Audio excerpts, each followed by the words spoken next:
Okay, we're here. Yes, Hello, cheers, everybody. Hi. What you didn't see are the 4 attempts to make this start. It's fine. That's what happens when Marisa gets to press buttons for technology. Welcome to Feral Ladies. We are feral. Welcome. Yay. Yeah, we have been talking about doing the show for a year and a We don't half. do time math. We don't do time math. That's true. You're right. We don't do that here. Yes. Let's establish some ground rules. The ground Yeah. rules of the Feral Ladies. Number 1, no time math. Don't do that here. We don't do that here. We don't do that. Don't do that here. Number 2, we are feral, so we will break our own rules potentially, but not the first one. Yeah. Melissa, do you have a rule? Rule number 3: expect all the cackling because that's what we do. Sometimes exclusively. Yeah. You There's just no words. yeah. It's about cackling. It's You're like an welcome. ASMR channel, guys. You just tune in and we just start laughing and you're like, and you're welcome to laugh along with us because we are always laughing with you, never at you, mostly at ourselves. Yeah, that's rule number 4. We're not making fun of you. We are exclusively mocking ourselves. Because we're ridiculous and Yeah. we're okay with that. And feral. And a little bit feral. Yes. Does- So Every time you say that, I got to be honest with you. I really want to be like, "Rawr." you should. I'm pretty sure that's going to be an intro. Y'all, we haven't seen the intro yet. It's still in development while we're recording this first episode for you. I'm pretty sure there will be some claws and some Rawr. rar. Maybe it'll just be Kacey going rar at the end. We don't know. It could be anything. Please don't do that. The internet does not deserve that. That'll be like the season 2 kickoff. It's just all of us taking turns going rar. Great. I like it a lot. We're already upholding rule 3. We're cackling. It's great. Cackling. Yeah, we do. you called it. You called it. You were exactly One for right. Melissa. Checkity check. As I swing my F-bomb around. It's fine. That's what does. Courtesy of Joy Wonder. Genius. Dude, I have been asking her for an F-bomb forever. I need to get one of those. Yes. The next con we're all at, I bet you'll be able to get one. Because sure I that I just will. called She dibs just on always sells them so quickly, and I always forget to be like, hey, save one for me, and then I'm like, oh, I was gonna get an F-bomb. She's like, oh, I just sold the last one. Yes. I called dibs pre-con Fantasy. You can go read various after action reports. And even still, because I never made it into the dealer's hall until after it closed on the last day, Mark was like, go get your stupid F-bomb. I was like, yes, sir, I'm so sorry. And he was like, no, she's been talking about it all weekend, so she wouldn't forget. And then I went in and she's like, I had to make this one for you because I sold them all. Oh, So good at life. that's amazing. They're so Yeah. good. She's also a feral lady. We will. Okay. So ground rule 5, I don't know. You will always see us and you will often see other feral ladies of our acquaintance, both CKP and broader writing or world family, because that's just how we roll. So this started because back in the early 2020s, it's been a minute, to quote Melissa, we talked about having to reemerge into like public spaces with people. And I was saying I didn't remember how, and I had basically gone feral. And it was pretty unanimous that all of us are like, oh, right, you can't just like block your camera or mute. People can see and hear you. Yeah. I can't just like move out of frame and make the face that I'm thinking of and then move back into frame and be professional. Like that doesn't work in person. In the real life, people can see the face you make. That's why like women had fans in times past so that they could be like, oh my God. Yeah. Yeah. Okay, so this is rule number 8. We'll always have our fans. Oh, we will. Oh, shit. Okay. I better make sure I don't lose it. It's not a real rule. It's a fake rule. Thank you, sweetheart. That was nice. You got to have the cameos, just not from children. YouTube doesn't like that. Nope. Yeah. They're playing video games, so they've been properly distracted. Well done. Well done. Mine's at a sleepover. Oh, nice. Yeah. I have 0, so if my dogs walk by, you can't see them. They're not that tall. Mine are locked out of this room for that exact reason because they are that tall. They are that tall. That is correct. Yeah. Yeah. I want to come meet your dogs in person. They look so cool. I heard that Melissa is nominated for an award this summer at a con that is nearish her. I wonder if you could maybe go by. She's very That would be fancy. cool. I don't know. I think my work schedule conflicts, honestly, but Boo. Yeah. Boo. I would Yeah. totally take you as my +1 and a hot date to that banquet. Girl, I would be your +1 and hot date. She would be. 100%. Yeah. 100%. Such hot date. I'd like Everyone be hang on jealous. your arm and like be all Talk about what a big deal she is. talk about what a big deal she is, and yeah. We could dress up. It would be so cool. But if it can't happen, day jobs come first, because let's face it, that's what pays the bills. Yeah. Yeah. For now. So also, I like my job. That's cool. It's hard for me to complain about what is basically my dream job, because it's like all flying and none of the BS that in the past has gone along with the flying job that I had. So yeah, I love my job, but it does mean that I have the world's weirdest schedule and sometimes cannot go to conventions like Fantasy this past year. So yeah, which is honestly kind of why I was excited that they were moving. Yeah, April next year. Yeah. That'd be fun. I was thinking I might have to like take a lap and not go, because I've gone to all of them and I know they like to like switch it up and bring new people. But I think I'm just gonna go anyway and be like, surprise, bitches, I'm here. Love you. Yeah. They're not really bitches. They're wonderful and I love them. Yeah. No, they are wonderful. And they're never gonna tell you no. I mean, because they love you. But hopefully they won't. They'd be like, oh my gosh, we can put you on panels. Thank you. Wait, do you want to moderate? That's the other thing, Marisa. You give really good panel, like really good panel. Thank you. So I would say that's common to all three of us, though. It's pretty. I mean, sure, we're no slouches, but you know, I hear nothing but compliments about you on panels. They're like, she's so funny. She's, she still gives insightful stuff, but it's so hilarious. So yeah. Thanks. You're the nice one. Oh, so here, folks, we actually did have like a plan for today. We'll see how it goes. Nice because we're feral. We don't follow the rules, except ours sometimes. Anyway, so we had a thought that we would talk about these, like, the perceptions of who we are as people, and then who we are as people.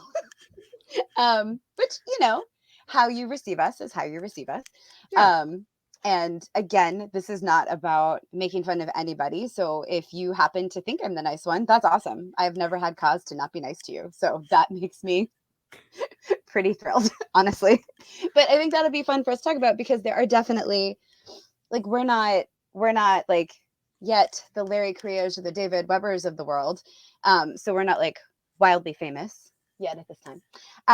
But we definitely have been around the con circuit. We've got some books out. We have met people. And so there's definitely like a perception of us that exists or is building. I don't know, Kacey, do you want to talk a little bit more about it? Because you have been on the con circuit as a professional the longest of the three of us. Absolutely. So I will say, I'm going to give, if you don't mind, I'm going to give kind of, and I'll sanitize to protect the innocent and the guilty, a quick little synopsis of sort of how this whole concept came about. Sure.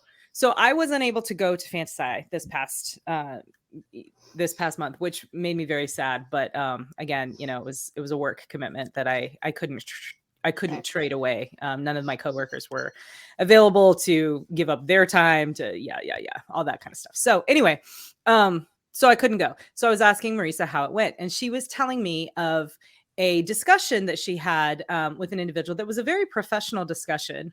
Nobody had any wrongdoing in this thing, but I was, as she was relating to me the details of how this went down, I was picturing the facial expressions involved, and the words that she relayed to me perfectly matched my perception of how of these facial expressions. And so what I said to her was, I love that people think that you're the quote unquote nice one, and that I don't think that the individual involved was intentionally trying to be bullying, but I think that they were very convicted about their stance on the matter. Mm-hmm. And Marisa was like, no, absolutely not. And I guarantee that it rocked them back on their heels, because people forget that Marisa had an entire whole career where she was dealing with $1 million players in a cutthroat game of like who can raise the most money for their nonprofit organization. And so I don't think that they expect her to be as hard-nosed as I know that she can be when it calls for it. And so she was telling me about this conversation, and I just started laughing. I was like, I love that. I love that people think that you're the nice one.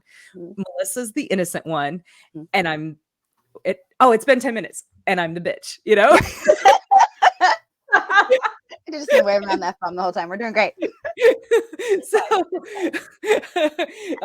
because it cracks me up, because while you are incredibly kind, you're an incredibly nice person, and I would trust you to take care of my children.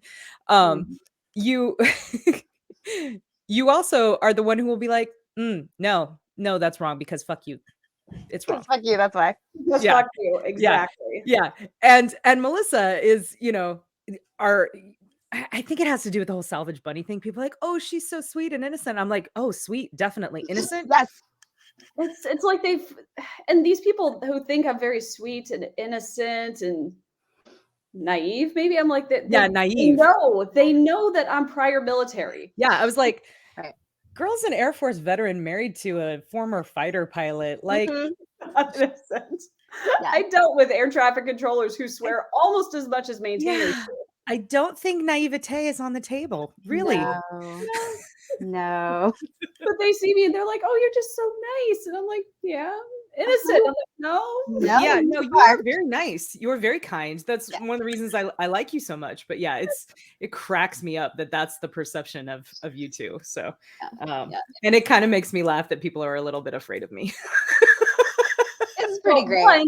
As they should be. Well, I'm not really that scary. I just have a really mean face. Girl, you are one of the nicest people I know. People are like so scared. Nice. Like, oh, she is so nice, and she will go out like all the way out on the limb to help the people that she cares about. 100%. It's also the pedestal thing, right? Though, like, a thing that I have seen is because I have had the opportunity to be in places of Kacey's absence, when people only associate me with Kacey. So they're like, oh, we must commiserate. I'm like, we should, because I miss her a lot. But also it's always like, man, Kacey is like this woman on a pedestal, and she's and I'm like, okay, well, she is fucking amazing and one of my absolute favorite people in the entire world. But if you spoke like this to her, she'd be like, okay, thank you. Like, don't. I don't belong on any pedestal. Really. No, I don't. I'm awesome. You're awesome. And so are you. And so are you. Right? Like, yes, I am awesome. But I am absolutely 100% as awesome as a bunch of other people. Sorry, that was my messenger dinging, so I had to shut it down. But yeah, like there's something special about me, because there's something special about all of us, but there's nothing special about me, is what I'm trying to say. You know what I mean? Like my husband and I were actually talking about this, and I do get a little bit uncomfortable sometimes when people are like, oh my God, you're such a badass. It's like, well, thank you. That's very kind of you to say that. I appreciate that. Also, it's just choices I made, man. Like, I learned to fly, but so did a bunch of other people who I went through flight school with. Like it's not that big of a deal, right? I learned to write, so were a bunch of other people that I work with. It's I don't know. It makes me yes, and it's that part. It's when it gets so far, because like, yes, like I will never argue with anybody how awesome you are, because obviously, right. But you are equally as awesome. Thank you. Yes. Well, I'm not going to have that conversation with people either. Be like, I am also great. Here I am. We are all awesome. Yes. For various reasons. I'm going to have that conversation with people. Did you know that I'm also great? And someone's like, you're awesome. I'll be like, yes. And you should see Marisa. Marisa is also equally awesome. It's that line. It just goes a little bit over into like almost a hero worship. That's a great way to put it. Right? Like it's a little like, it's actually more fun if you acknowledge that she's a whole person and awesome, rather than like, she's my perfect image of whatever. And so awesome, because then it's like the only place you can go from a pedestal is off of it. Like you can't, That's you right. know, He just knows that. just Right off that fucker. we don't want that. No. That sounds terrible. I mean, I kind of want to know. Okay, fair. But All right. I think So the other thing too is that like I appreciate so much when people are, and I'm interested in your thoughts on this one too, Melissa, because you're in a very similar situation to me, as you know, in terms of being a military veteran and you know, having lost friends, and I appreciate that people are like, you know, enthusiastic about, you know, yes, women can do anything that they want to do, and yes, you know, it's awesome that you know, you learned to do these things and you had this great career and stuff, and I want my daughters to know that. I do. I appreciate that. And I want your daughters to know that they can do anything that they want to do too. But also, I get real uncomfortable when people start throwing the hero word around, because I know heroes. You know what I mean? I've known them, and I married one. And he gets real uncomfortable because he's known heroes. You know what I mean? And like the kind that come home and flag. So the money line on that one was, you know, I married a hero, and he doesn't like that word because he's known heroes, like the kind that come home in flag draped coffins. And so, you know, throwing that word around is, and I don't think anyone necessarily does it lightly, but it does make me uncomfortable to have it applied to me, because I'm really just a person who likes flying and likes writing and is thrilled that I've been able to arrange my life, that those are my jobs, you know? Right. Yeah. No, the hero word is definitely anybody that's actually served and actually done things. They don't want the word. It just carries a set of expectations, and you go, no, the people that didn't come home, those are the heroes. And I know more than a few, and it's very highly uncomfortable. I mean, even just the whole thank you for your service thing, it took me years to get comfortable enough to say, like, you know, you're welcome. Yeah. It doesn't feel like that big of it's just something that we did. Right. I usually go with thank you for your support, or oh, thank you. Yeah. That's my, because I still, it makes it's like a, well, thank you for doing your job too, you know? It's like, I really wanted to fly, but you know, 9/11 happened, and then there were things and more things, but it was still like, it was still a lot of fun. Yeah, exactly. You know, I mean, I am in many ways very privileged by my Air Force career. You know, because of my Air Force career, I have, you know, I have all of this experience that I'm able to parlay into, like I said, my dream job. You know, I'm able to choose which part of the country I want to live in now that I've retired. You know, I met my husband. I was able to support my kids. You know, so. Yeah, that's how I met my husband. So I have no complaints with my military service, or, you know, where we ended with our careers. Neither of us ended up retiring. We got out. I was in 6.5 years. Dan was in 13, and it was enough. It was enough. Yeah. It gets to be enough at a certain point. Yeah. Chris Kennedy actually had some really wise words on that when he and I were talking about it one time, and he was saying it when you get to the point where you don't understand the decisions and the communication styles of the people that are leading you, that's when it's time to go. And I found that to be pretty true. That's a good point. That is applicable across industries too, I would oh, sure. Yeah. Wow, we got really serious. We got real serious for a lady. Yeah. Like, dang. Sorry, I brought up coffins. I shouldn't do that. No, you should. Whole people. We get to be whole people. Whole people. Like, Marisa is her own person. Kacey is like her own person, like standing with her feet firmly on the ground because she's super level-headed and not on a pedestal. And I am most decidedly not innocent. Ta-da! I will say, like, yes, I am my own person. And way back in the day, the early 2017s, we don't know how long ago that was, a minute. When no time left. It's fine. When people would be like, wow, Kacey's book Assassin is really good, I was often like, hi. I also wrote Assassin. I am also here. My name is also on the cover. And right there. that was the time I was like, but I am my own person. I'm not just like her pen name that she adds to her name. Like I exist also. Just BT dubs, I'm a real person. But one, Kacey Ezell and her pen name Marisa Wolf wrote this book, and it's awesome. She's fully capable of doing that. She's fantastic, but I really was there, and I really did contribute. But like one, Kacey was always very fast to be like, yes, that book I wrote with Marisa Wolf was really fun. That used to piss me off. It did, honestly. Yeah.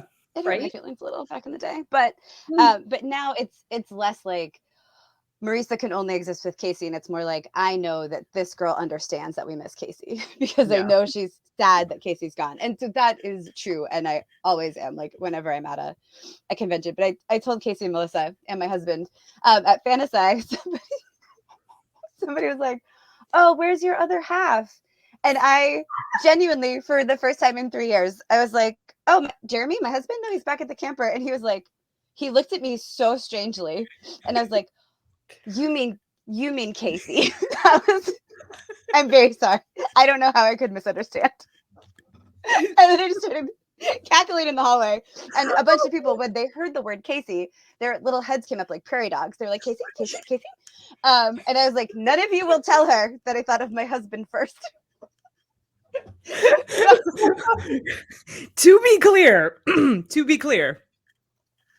I adore your husband. I think he's a wonderful man, and he is perfect for you. And if someone says your other half, I would hope that you would picture Jeremy.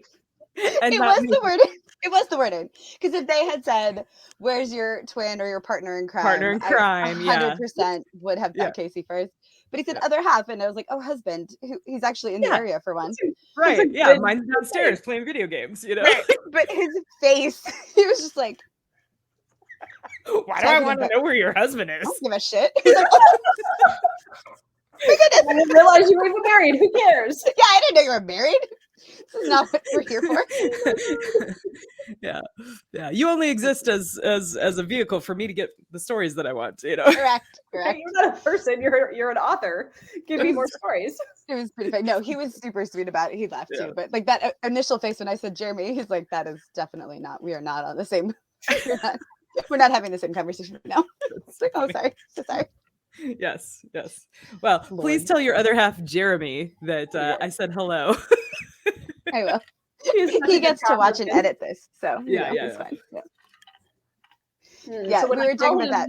When I call him my con husband, for anybody that wonders what I mean, Jeremy is very, very good about making sure that I eat and stay properly caffeinated so nobody dies.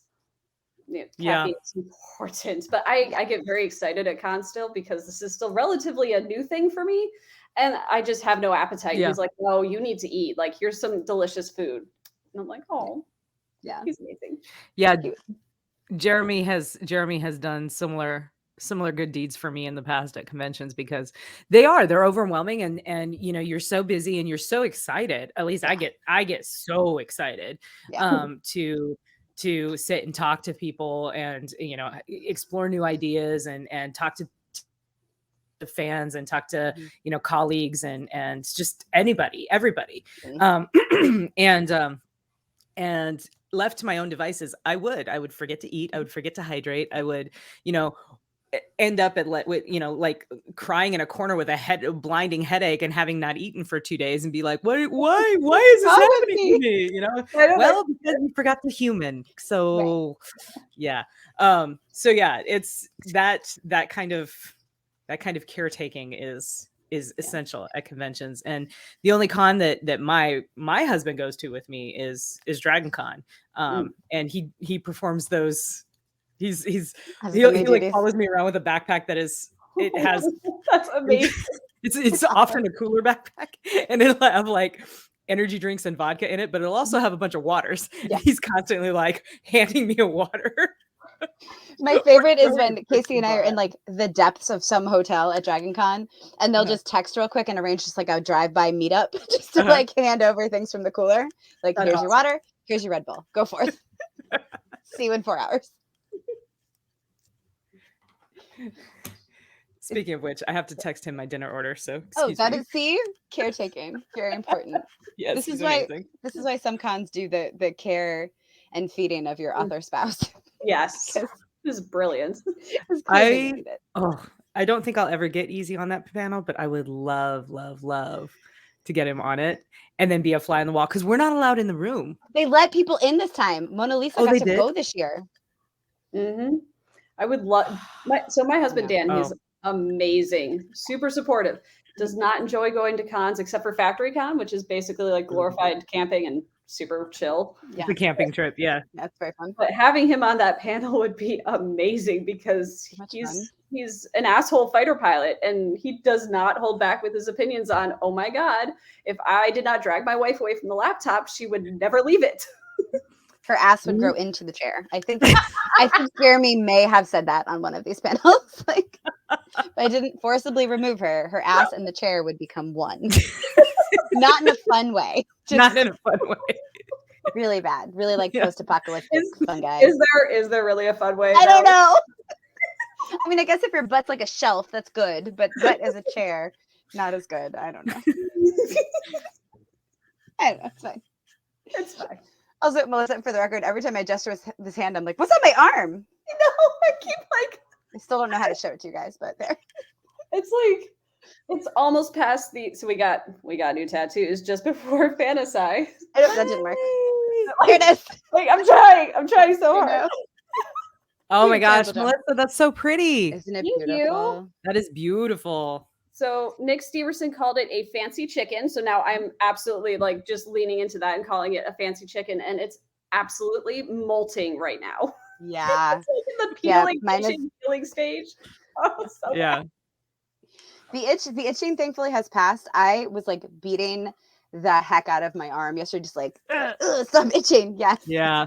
Very dramatic. Slapping. Yeah. Which I forgot because my first tattoo was years ago. And and it's on my back, so I couldn't, like, it wasn't quite as, like, I couldn't see it peel. I wasn't touching it very much. This one, I was like, oh, that's not pretty.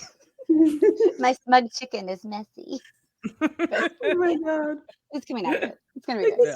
This is my fourth tattoo. I have literally zero excuses to not have remembered the stage, and I completely forgot. Like, no, you do, because it's like childbirth, right? Getting a tattoo is like childbirth in that it's something about like releasing the dopamine in your brain from the pain that makes you like want another one and forget how much like it hurts. Yeah. And you have an excuse. Yeah, it's your brain. It's not your fault. It's not your fault, man. I want to get another one like right away. I want to get a dragon here, so I'll have my phoenix and my dragon. I'm very excited. Ooh. I warned our mutual friend that got a tattoo with us. I'm like, you say you want one, you're a liar. You're gonna want more. My kid is 20. I wouldn't let her get one until she was 18 because, you know, it's permanent and I'm not going to, she's going to make that decision herself. Yeah, no, that's fair. Yeah. You can't blame me for this. You had to be 18. I agree with that one. Yeah. Yes, she has 4 now in 2 years. Wait, I didn't know. Oh my gosh, Corey. I'm like, girl, how do you afford these? Because I'm not paying for them. Right. They're not cheap. No. Yeah. Good for her though. Yeah, no, it is good for her. She's she's a very cute, very personable, very charismatic young girl. Well, young woman, 20-year-old woman. And she does very well making tips at her waitress job. That's how she affords it. Yeah. Done and done. We know. Yeah. The last time I saw her, she was about three-ish years old. And then we had this huge gap where we didn't see each other. Yeah. We were all stationed all over the place. And then I see her at Fantasy last year and I'm like, you're a full-grown person now. This is messing with my brain. You're a whole ass human. Yep. No. Oh, time math, which we don't do. No time math. I imagine at 3 she was just like all eyeballs. She was. Like, those bright blue eyes and like dark hair. Yeah. Precious. I think I met her when she was like 7-ish. So like twice that height as when you met her, Melissa. Yeah. I was at Cassie and Casey's wedding. She was 5 at their wedding. 5? Okay. Yeah. Yeah. But yeah, she was so boy Casey, Moops for those of you Moops. acquainted with the CKP family, was as you may or may not know, has been one of my best friends for decades now. And my oldest daughter was the flower girl in his wedding to his lovely wife. And that was a good time, Melissa. Do you remember how much fun that was? Oh my God. And it was so beautiful. They picked like it was a beautiful gorgeous wedding. winery in Sonoma County, maybe? Yeah, Napa, somewhere. Somewhere. Yeah. Oh my God, it was so pretty. We had so much fun. We were all ridiculous. It was amazing. We were ridiculous. Awesome. The wedding itself was beautiful. So beautiful. I would expect nothing less from them. Yeah. And again, slightly sanitized, but as sometimes happens in weddings, there was a little bit of an attempt to maybe steal a little spotlight, be a little do you remember this? Be a little dramatic from some of the guests. And I do remember the bridal party, we were like, fuck no. We were like, boom, united front. Nice. What is happening? Why is this happening? Oh my God. We were like, absolutely not. Absolutely not. Yeah, absolutely. Hard stop. Yeah. No, not allowed. And the funny part was it wasn't just the ladies too. It was like the dudes. Nice. Yeah. Well, because some of us, not me at the time. We're on other sides. Yeah. Yeah. The couple friends and whatnot. So some of the girls texted their husbands, were like, so yeah. Get over. Yeah. Yeah. Always drama. People are a mess. Always drama. And I don't always drama. Why? Why is there always drama? I feel like people are bored, or sad. Either you don't have enough going on in your life, or the things that are going on are too real and too sad, and so you lash out. Because I find happy people do not cause drama. No. So that's a gross exaggeration. Yeah, sure. Let's talk a little bit. Let's talk a little bit about definitions for a second, because I have a point of order. Point of order. I fully 100% enjoy a good session of hot gossip. 100%. Let me clarify. I'm not gonna lie.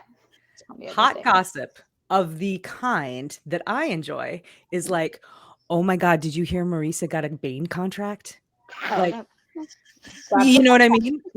Or oh my gosh, I heard that Melissa's gonna write like 3 more trilogies in the Salvage Title universe. You know what I mean? Before, I don't know, I've lost count. We don't know, we lost count, yeah.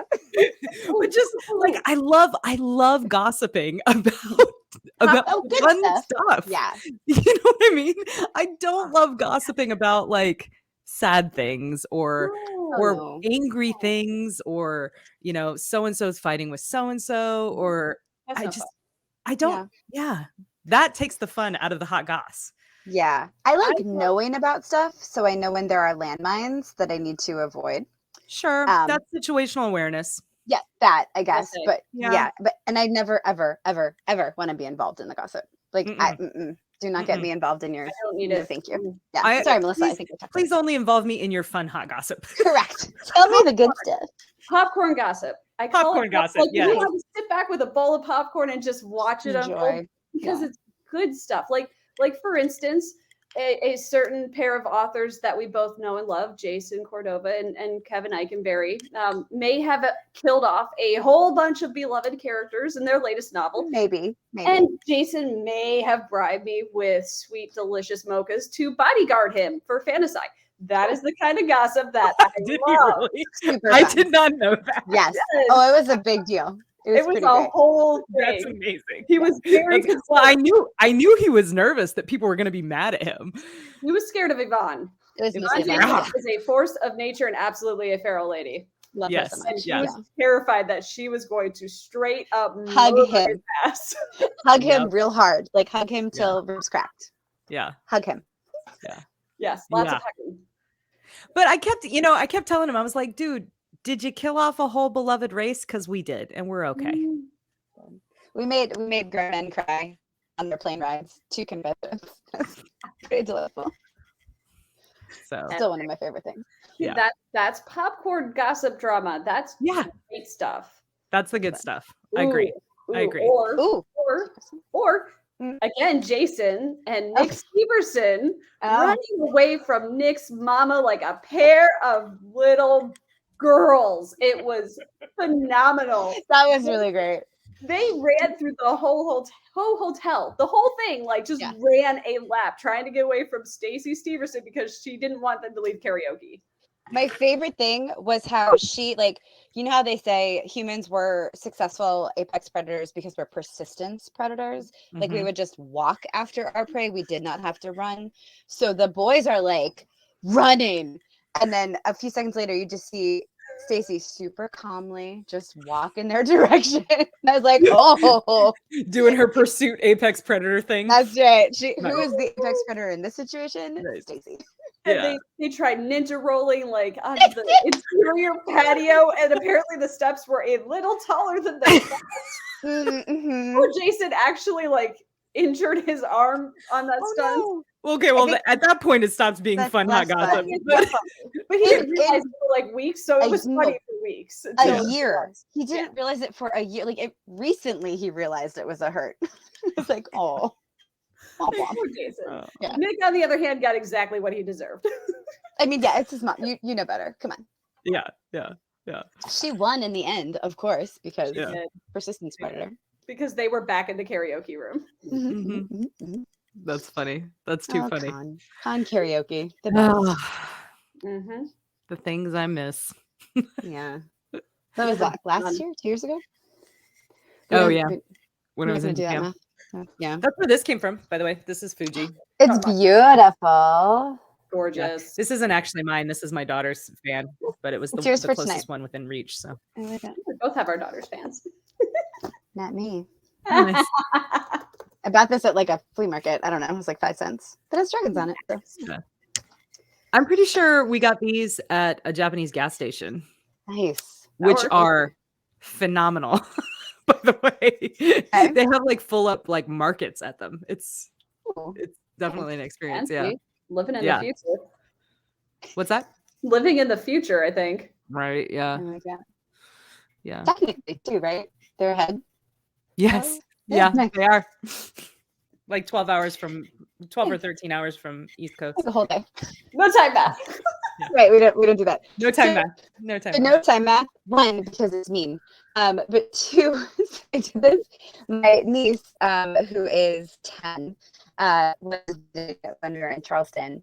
And we were doing something. We were trying to figure out what we were gonna do. And I was like, I hate math. And I was like, I have a 10-year-old girl here. Nope. It's like time math. I hate time math because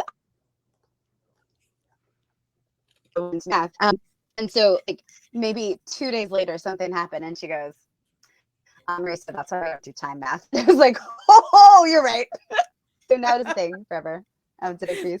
But it was pretty great. So time math, not a thing. And it's like when people tell you how long ago 2002 was, I don't need that in my life. That's very negative. Keep that to yourself. Nope. The 80s were 20 years ago. The end. That's right. So I recently hung out with my 12-year-old niece and my 10-year-old nephew and my 10-year-old daughter. We went to Busch Gardens on Friday, and my niece, I told her that she has by extension crushed the souls of several of my friends because she told her dad something, he told it to me, and then I've relayed it to you guys. She is the originator of the Dad, you were born in the late 1900s. Oh, God. Yes. No. How dare you do this to me? That's so wrong. Yeah. She was so sweet. She just giggled. Evil child. I love her already. Yeah, right. she's awesome. Pretty great. She's awesome. She's a cool chick. That's awesome. So, yeah, it's like there was a little reel floating around on the Instagrams for a while about like, oh yeah, when were you born? Oh, I was born in 2000 and there's more? That's a compound sentence? No. You don't get to be a full-grown human and say 2000 and get out. Every time I hear it, I laugh. I just cackle because yes, accurate. No, there's no and. So I had a realization today. Actually, we were riding in the car, and I don't know, something was on the radio. It was talking about like the 1950s. I had this realization. I was like, we're not that far from the 50s again. Like all things, if things go well. I was talking to my husband. We were in the car, and I was like, if things go well as they should, we'll both see the 50s. Mm-hmm. That's That crazy. blew my mind. Yeah. Oh my god. Yeah. So today, one of our friends pointed out that the woman who wrote the Nancy Drew novels wasn't like one woman; it was several people. Yeah. And so I went down this rabbit hole of like, what the hell? And so one of the writers, not the first one, but the one who wrote like the vast majority after the first one, she was born, like it took me a couple times to read it. So she lived from 1892 to 1992. And I was like, huh. Because I wasn't born that close to the end of the last century. But still, it's like, huh, you could really, like my baby brother, who is 18 years younger than I am, should 100% make it to like 2100. Like, holy shit, that's I didn't think about that. My absurd. kids could. Yes. Yeah, Absurd. my youngest absolutely should. Right? Holy Granted, shit. we could have zombies instead. Who knows? But yeah, right. Yeah, civilization could collapse. All aliens could come. all of our life expectancies could go back to like 40 years. Yeah. Zombie apocalypse, aliens, who knows? Fun. As long as you have fast zombies, I think I could last a little while. But As long as it's a fun apocalypse. Come on, give us something. yeah. I would rather it be zombies than aliens, if I'm honest. Lack of advanced tech, Yeah. And slow zombies, of course. Oh, slow zombies. Fast zombies, y'all. I'm just checking out. I'm just gonna become a zombie. I'm not spending my last minutes doing cardio. Let's be clear. It's not who I am as a person. It will not be successful. Don't put me down for cardio. Yeah, don't send me up for cardio. I'm out. Fast zombies, they can climb. No, thank you. Well, and then if it's you being a zombie chasing me, I'm screwed because I'm not going to shoot zombie Marisa in the face. It's just not going to happen. So she'll be slow. I'll be the token slow zombie that the horde just has like following behind them. Like, where are you going today, guys? So you'll be fine. That's good. That's good. Yeah. I'll take out all my teeth first. I'll be fine. We'll be good. Oh, no. That was in some zombie novel I read. They're like, this person really thought ahead. They took out all their teeth to bite anybody.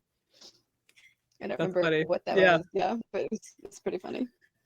You know what zombie movie or zombie show I really liked because it was like different. Did you guys ever see iZombie? I loved iZombie. Yeah, I never I started watching it and I got really into it, and then I don't remember if I finished the season and then had to wait for the next season, but I know I didn't see all of the extant shows. But yeah, I loved it because it was so different, you know? Yeah. It was such a different take on the whole zombie thing. Yeah, it was super fun. TBR, TV Watch, whatever. Yeah, TBW. TBW, yeah. I don't know where you could find it now. I don't even know. Netflix, maybe? I don't know. Maybe. That was a good place to start. Yeah. And all the actors on that are so charming. Like, it's just like the concept was fun, and then the actors were all super charming. So even the episodes, I was like, all right, it's a little bit of a stretch. I'm still in because all the actors are so delightful. I do one of my favorite exchanges, like in all of shows. That this is one of those things that probably isn't that funny, but for me, when the first time I heard it, it just hit me right, and I cackled for like 2 days about this part of the show. And it's like relatively early on in the series, and the main characters live, and she's a coroner, she's a doctor, and her coworker is like there, and he's like interested in her like best friend or sister or something like that, and she's like, I don't know if you're her type, and he's like, I'm a doctor with a British accent, I think I'll be okay. That was very funny. That's right. Like he's sold it. I'm a tall doctor with a British accent. I think I've got this. It's a roommate. And she's like, well, my roommate's a super hot lawyer, so like might have met your match. Spoiler, met your match. I was like, good for you, bro. You know, yeah, like, know your worth. Right? I'm a tall doctor with a British accent. Oh, so speaking of, sort of, so we talked about like how people see us and how sometimes that's hilarious. Are there things you wish people did know about you besides that you're like whole people? I think most of the people that I interact with at cons, I will say, and I don't want to give the impression that like most interactions are uncomfortable, because most of the time they're not. It's just occasionally it's that weird like, just a little over the top. Yes. What do I wish people knew about me? I'm a really good cook. Nice. Yeah. And I bake a lot. Yeah. I completely and totally suck at cooking without a recipe, but I can bake, and I love baking. You can bake. You're like, yeah, you're a bit of a cookie maven. Yes. I love cookies. They're wonderful. Brownie chocolate chip cookies are my current obsession, y'all. They're so good. We might talk Jerry into going to a con near you so he can experience them. That's like his favorite thing. I do not bake very well, and I'm too impatient to be a good cook. Jeremy, however, my husband, makes the world's best chocolate chip cookies. They are, beyond a doubt, the best. I love them a lot. I would say, I think I like that people think I'm nice. Kind. I like that people think I'm kind. Yeah. Because I feel like I am. And if you don't know any different, that's amazing. It's because you've never needed to know any different. And I like that. That's good. Let's keep that way. Yeah. Because I don't actually like to be an asshole. It's just sometimes it's necessary. Yeah, I asked that question, but I didn't have an answer. And I think I gave kind of maybe that's kind of a shallow answer, but like, I'm a good cook. That's fine. I don't know. What do I wish people knew about me? So what do you guys wish people knew about me? There is a reason, at least for my part, there is a reason why Nick Steverson is one of my best friends, because we are both sarcastic assholes. Never in a mean way, though. Like, rule number 1 of CKP, don't be a dick. Which to me, like, if you're an asshole, you're just, it's not mean-spirited. It's not doing it to be mean. It's just our sense of humor is like a 12-year-old child when you combine it and do math. Yeah. Yeah. Never in a mean way.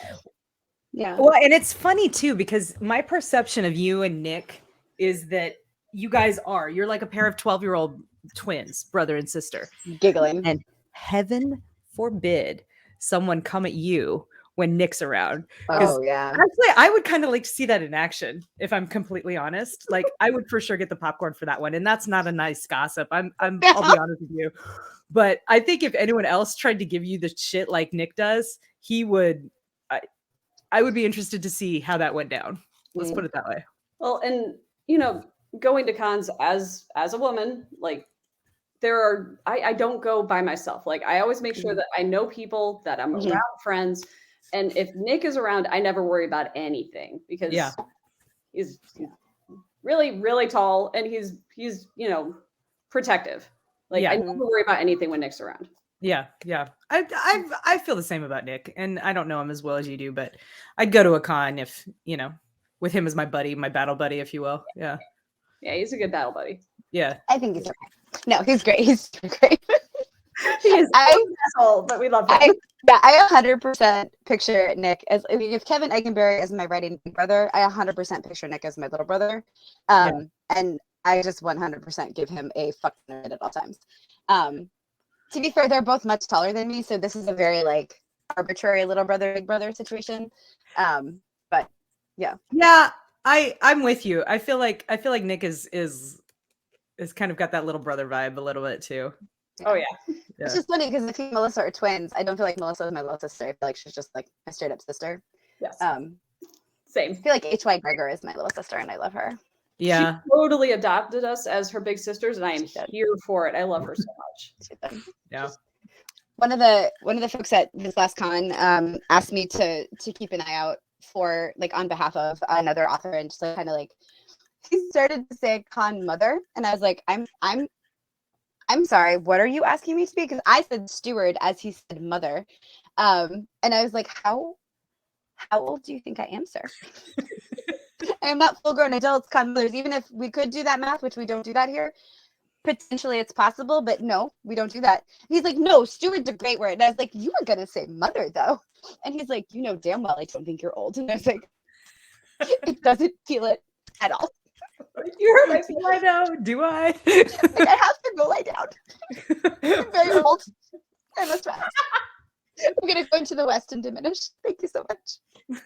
It's fine. Anyway, so age is arbitrary, is what I'm saying. Like, I will be 29 till I die of old age. Thank you. Not me, man. No matter. I've decided to go the opposite route with it because fuck, I wasn't sure I was gonna make it this far. Fair. So yeah, I claim every one of my 46 years, 100%. Nice. Yeah. No, I love it. I'm for it, mostly because so one of my best friends and I we started this kind of by accident. So when we turned 30, she was deployed, she was in Afghanistan, and I was like, we turned 30 like a month or two apart from each other, and I was like, there's no world in which either of us turns 30 without each other. She was like, no, you're right. And I was like, and there's no way that you're turning 30 while you were in fucking Afghanistan. She's like, agreed.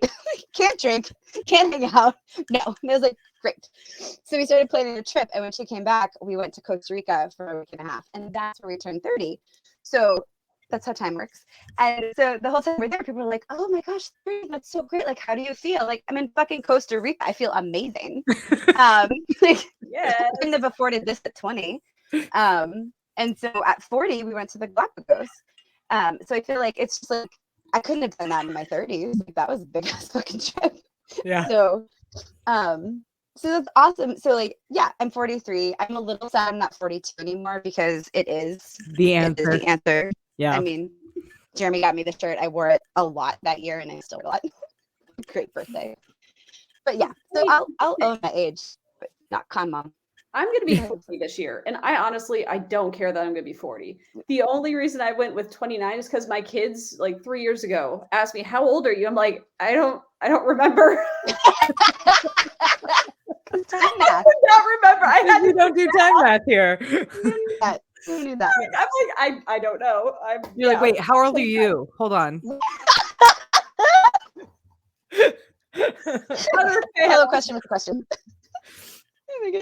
Yeah, I've legit had to calculate my age from my oldest kid's age before. Because I'm like, wait, okay, right, yeah. Oh, I lost a whole year once because I thought I was like 36 the whole year, and I was like, oh fuck, I was 37 this whole year. Okay. So just like it happened to Jeremy at one point too. So I'm like, okay, it's not just me. That's fine. Yeah, no, it's time math, man. We don't do it. We don't do that. I mean, it no longer matters. My favorite thing about the no time math rule is just I don't think anyone until I finish this story, no one is going to know like the full longevity of the time math ban. But for those of you who are familiar with this story, you will recognize that Marisa and I began our friendship online, writing Pern fan fiction together. Yeah. And the way that this works is you would have like online clubs, and it would either be usually via email, and you would have to like write up a character sheet and figure out who your character was and write their description and their backstory and all this kind of stuff. And then you would role play that character by email or sometimes like on a message board or something like that. And Marisa was well known. Many character sheets asked for like a timeline of important events in their character's life. And Marisa was like, no, thank you. Doing it. I don't like these. I would get character sheets submitted to me. It would be this like really intricate backstory that was awesome. I was like, yes, this is a great, fully fleshed out, developed character. And it would go timeline, and she'd be like, nope. No. Next section. Like, you're right. This has been going for a long time. Okay. All right. I guess we're not getting a timeline out of this one. Ooh, so here's I hope people will take away. You don't need to know this about me, but you're gonna know it. My goal is always be really effective and efficient at something, usually right up front, like backstories for persona sheets or work really hard, volunteer for extra things, whatever. And it's so that I can get away with shit like that. So I can be like, you know what I'm not going to do is this thing. I'm not going to do that. I'm going to kick ass over here, whatever those things are. This other thing. But no. Like there was confidence. Yeah. Confidence. This is a no-go. Yeah. It's like for a long time, I played the game full-time jobs of like, here are my strengths and here are things I need to get better at. And finally I got to the place where I was like, here's what I'm really good at. Here's what you get by getting me. Here are things you shouldn't hire me for. Like, you should make sure there's someone else on the team who can do these because it's just not a good use of anyone's time. Like, if you want me to go like detail check this thing, I'm not the one. you need somebody who's like, I love the nitty gritty, because it will take me 3 times as long for not as good a project. But if you want me to go out and woo a funder, or you want me to go out and talk so compellingly about our work, or you want me to put together a kick-ass presentation and have people going out like, I feel like I've never known that about myself before. I feel amazing. Let's go do this job. I'm your girl. Like, I'm not going to pretend to get better at these. I'm not. Yeah. So, I don't want to. I appreciate that though. Like I kind of feel like that's, I feel like employers would like that. You know what I mean? I mean, some do, some don't. Yeah, but sure. I got to the point in my career for a while there that I was the boss, so it didn't fucking matter. And then it allowed my team to do that, right? So then it allowed people who reported to me to be like, look, I'm fucking awesome at this. How can we make my job be something that I'm so good at? Right. Like, I'm doing this 90% of the time. And I was like, yeah, that's a great question. Let's do that thing. Yeah. Because why? I don't want to pay you 6 figures to do something you're not good at and you hate. Right. I don't want to pay you any dollars for you to do something you're not good at and you hate. That's terrible. Right. Especially because you're not going to do it well. No, because you're going to resent it the whole time. It's not going to be as good as if I get somebody who's like, do you know what I love? Fucking time math. Amazing. Never talks to me about it. Go forth. Yes. Yes. Yeah. Thank you so much. So I've literally told people this before, especially at the beginning of friendships. I don't know if I ever told you to this because I just assumed you'd roll with it, but do not expect me to be early. I'm doing things. I'm doing great. Like, if the military could not teach me proper time management, it's not happening at this point in my life. See, that's an important disclaimer. That is an important thing to know about you. Yeah. Because like, if we're trying to do something together, I know to lie to you about when we're leaving, Yes. Everyone else, we're meeting in the Absolutely. lobby at 4. Melissa, I'll meet you at 3:30. Yes, give me that, because my brain translates to that too. Oh, I need to get ready at 3:30. Yeah. And I cannot break my brain of that. And I've found tricks to manage it, but I suck. Yeah. That's fair. The day, I love that you just assumed that we'd roll with it, because totally. My favorite, so the day I knew that I was going to be like for real friends with Melissa, you guys have probably heard the Salvage Angel story, in which she did not say Salvage Angel. I almost fucked up just then. She said something much more fun. I may have dropped a letter, an important letter. It was great. Both words. Was it a words turned G? into much more. Was it a G that you dropped? No. Savage? Maybe. Anyway, so you can figure it out or watch it. Maybe. Yeah, watch it on our video. Maybe an L. Missing Shit an L. happens. Missing All a right, G. shit happens. So when I saw Melissa, Probably I'm like, right. this story ran through LibertyCon in approximately 34 seconds. Like the panel had, I wasn't at the panel, it was early in my defense, which is why she said it potentially. So like, I wasn't even in the panel. I heard about it in my walk from like one place to another. I passed it on because this is the fun hot goss, right? Right. And then I saw Melissa and I was just like, huh. And she was like, fuck, yeah, I said it. It's hilarious. And I was like, you and me, You're girl. welcome. Yeah. We're friends. Yeah. This is it. This is If done. you You have can't no live choice. it down, live it up, man. Yeah. Exactly. Like, you know what? Shit happens. Yeah. And gonna roll with it. Totally did it on purpose. What are you talking about? That was awesome. It was so funny. You were like, yeah, I say shit like that all the time. This wasn't on purpose this time, but I rocked it. And I was like, I love you. Let's be besties. Yeah. I think my favorite part from that panel though was I'm sitting next to Kevin Steverson, because it was the Salvage title panel. And he just stops and slowly looks at me. And then there's Hillbilly and Christopher Woods, and they're like, damn, we thought we were going to be the ones that said something truly, truly heinous. And it was you. But you're the innocent one. You're innocent, though. Totally innocent. Like, I didn't even know what that meant. Was it bad? Was it bad? What? I was just trying to help Kacey. Was it wrong? Oh, man. So funny. So I don't even know. Now I'm thinking, like, when's the moment I knew Kacey and I were like, just forever, like, ride or die? And I don't know. I feel like it must have been early, because I feel like it's been just. Yeah, I feel like I've known you most of our adult life. I think the moment that I knew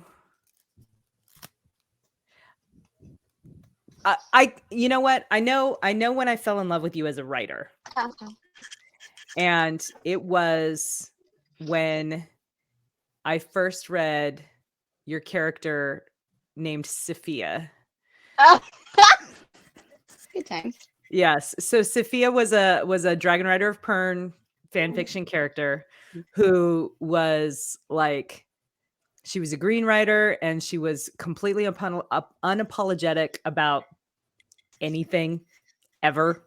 And Awesome. and actually it wasn't even when I read it wasn't even just when I read her character sheet, because I read her character sheet and I was like, this character's awesome. I like her. And there was a round robin role play going on, and another player had a character who was in a leadership position and was like, you better be here at this time, and was like trying to like exert their authority. You know, the player was very nice, but they were doing a really good job of playing their character as like this kind of assholey, like power trippy person who didn't like anything that Sophia stood for, and was like, you know, you better be at practice on time, blah blah blah blah blah. And Marisa has her character send a note that's like, yeah, my dragon's gonna rise, I'm out. And it was like the best, like, for those of you unfamiliar with Pern, the dragon rising is basically the dragon like going to mate, and like it kind of takes precedence over everything, right? Like you can't take them out of their living quarters, because then they're gonna fuck everything up for. Yeah, it's they broadcast these like emotions, and it's bad news, right? So it's like, stay put, you know. And so she very neatly manages to sidestep this like dickhead order that this fictional character gave, and I was like, you're brilliant. I love you. We're gonna write so many stories together. I love that so much. That's fine. Sorry, my dragon's rising. Bye-bye. Bye-bye. Yeah, you can't actually, there's nothing you can do with that. Yeah. She's proddy. Sorry. There was an implied salute. Like, it's just very like, all right, good day. Yeah. That's it. Yeah. That was the moment that I was like, we're gonna be friends. we were already friends by that point, but I was like, yeah. But yeah, that was the moment I fell in love with you as a writer, I think. So that's awesome. Yeah. I think mine was earlier for you. I think because we were in some other club together. Because we were both in it with, I can't remember what it's called. Maybe? Azov. I don't know. But every time I saw an email from like civil, like for your thing, I was like, oh my God, so much. I was always looking forward to them. And I would be like, I can't answer them. This is one of my characters, but I love it. And like I was always like, anytime there were writers, you were like looking forward to getting their emails. Yeah. Like this is cool. Yeah. We met for the first time by accident almost, I think. Like I was in DC for work. And wherever like Metro in the DC? Yeah, it was a Metro stop. Yeah. So whatever one I had to go to, you're like, oh, well, I just live at the very next one, like, or the one right before or something. So just get off the train and we'll meet. And I was like, fuck yeah, let's do that. Yeah. Cool. It was like my second internet friend I ever met in real life. I was like, I probably won't get murdered. She seems like a real person. Like, it's fine. And we went to the smoothie shop and they had the Red Bull smoothies. Yeah. Yep. And I almost stole your daughter's sunglasses, 7-year-old daughter. So that was great. Yeah. They just looked a little bit like mine. And then I was like, oh no, wait, come back. I'm sorry. I know you just left and I'm about to get on a train, but I have these. Let's be friends. So, yeah. And then I first met Melissa at DragonCon.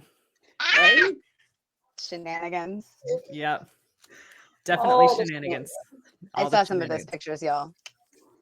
Oh yeah, with our little outfits. Oh my God. Cute girls in their 20s. Shit, it was awesome. We were cute girls in our 20s. And not wearing a lot. But it was cute girls in their 20s, really. Man, we were wearing t-shirts and underwear. Pretty much. Yeah. Actually, I retract my statement. Girls, wear whatever you want at the end. Yeah. You don't need to be cute girl in your 20s. Live your life. That's right. Wear whatever you want. Yeah. Boys too. Wear what you want. Yeah, boys. Wear what you want. Yeah. Kilts every day. Spend, like my whole life in like yoga pants and like tank tops, I would be happy. Yeah. Yeah. I pretty much live in leggings and sweatshirts, and today I'm just wearing slightly fancier leggings. Nice. Yeah. I totally ditched here, guys, this might be TMI for you, but women will understand. So right before 2020, I got a gallbladder issue and I could not wear underwire bras. Like I couldn't, it hurt so badly. And then 2020 happened and we weren't going anywhere or seeing anybody. And that was it. That was the end. I will no longer wear underwire bras. They're gone. I still have some in the camper, I guess, to remind myself. I don't know. But I don't. Thank you. Fuck 'em. Yeah. Don't miss them. I don't wear them either. I don't wear them either. No. So yeah. Feral. Totally It's feral. been an hour, you guys. Yeah. So Guess yay, we can wrap episode up. 1. Rocking There. the Bras, how we met, impressions, no time math. No time math. Welcome. I Never. swear to God, like I should have Melissa Olthoff dash the innocent one on my little name tape here. Yeah. Yeah. Oh, that's what we should probably do to wrap up. Where can people we're gonna do these probably like once a month. Unclear when that's gonna start, so magical time because it's how we do. So you will see us and sometimes special guests of our fellow feral ladies and our feral token dudes because we have a few. We can save one of those stories for next time. Yes. Maybe when we have our patches. That'll be good. But yeah, so do you want to tell people where they can find you in the meantime if they don't already know? Melissa, go first. What was the question? Like, where can we find it? I lost the plot. Where can people? We'll be doing these roughly once a month, sometimes guests. In the meantime, where can you find us? So physically, you can find me. So the next one I've got coming up is LibertyCon in June. Like a lot of us, that's in Chattanooga.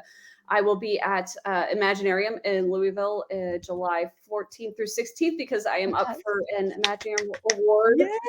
For I know, I'm so excited. You're up for 2 awards. So Sunrise Over Shippo is up for Best Military Science Fiction Novel, and then I've got 2 short stories up for Best Short Story Award. So I'm so excited. So one of them is a Valkyrie story. Excellent. And then hopefully, fingers crossed, I will be at Dragon Con and Factory Con. So all the fingers crossed. Yes. You can find me online on Facebook. I'm there all the time. You can also find me at my beautiful website that I totally copied off Marisa's at melissaolthoff.net. And all my stuff's on Amazon. So find me in there. Awesome. I too will be at LibertyCon in Chattanooga, Tennessee, in mid-June, right? Mm-hmm. Yeah. So libertycon.org is that website, so you can look there to find the dates. I believe it is sold out, however. But yes, there is a waiting list, and actually a lot of people who get on the waiting list actually do get tickets because people have last minute things come up or whatever. So yeah, I'll be at LibertyCon. You can come meet me in person there. I will also be at DragonCon, which is not sold out.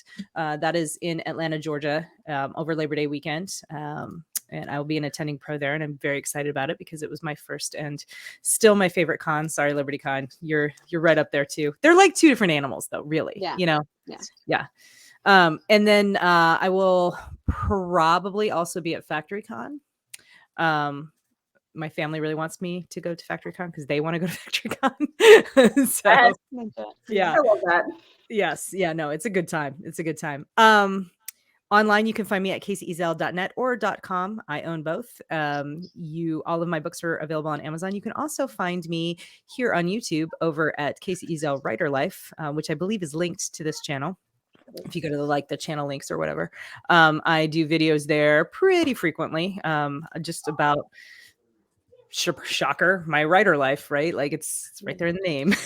So both of these ladies have been guests on my channel, and you should definitely check out their episodes because they're awesome and hilarious. Let's see. I think that's it. Oh yeah, you can also find me on Facebook at Kacey Ezell, and then also on Twitter at Kacey Ezell and or Kacey Ezell 1, I think, and then Instagram, same thing, Kacey Ezell. So yeah, many places. Find other places. I am Marisa Wolf. You will also find me at LibertyCon, which is like a giant family reunion, and I love it so much. And then after that at DragonCon, where we'll hopefully have Melissa come stay also. Also, we'll be staying with another fabulous author who you may see on the channel one day, Joelle Presby. So that's cool. So it's just like all the shenanigans in person you'll get to see. Yeah. Just think of yeah. that. Online, marisawolf.com, marisawolf.net. I go both ways. It's my favorite joke. So if it's getting old for people, but I love it. Never gets old. Never Thank gets you so old. much. On Instagram is probably your best bet of finding me at Book Dogs, and you will find my dogs and my books. Books, yeah. And also my RV travels, but Book Dog RVs is a little too much. So Book Dogs is what you get. Hang out on Facebook. I always forget to update my author page, so just friend me. That's fine. And what you should keep your eye out for in this year of 2023. I genuinely forgot what it was for a second. No time math. It's fine. Yeah, it's basically time math. You should keep your eye out for this series called Valkyries, because you will see so many feral ladies on the page and behind the page. So Melissa's book is done. The kickoff novel is turned in. We've got another novel by one of our amazing token dude authors, mostly done. And then Kacey and I will be writing a second one for later this year. So you will get so much of us this year, urban fantasy shenanigans with kick-ass women who are also whole people, and not just one thing. And they're not, I am strong female character. They're chicks trying to make their life work. So you'll hear a lot more about Valkyries as we go. But that's us. We will do no time math, so we'll see you when we see you. Thanks for being feral with us. Yay. Bye, guys. Bye.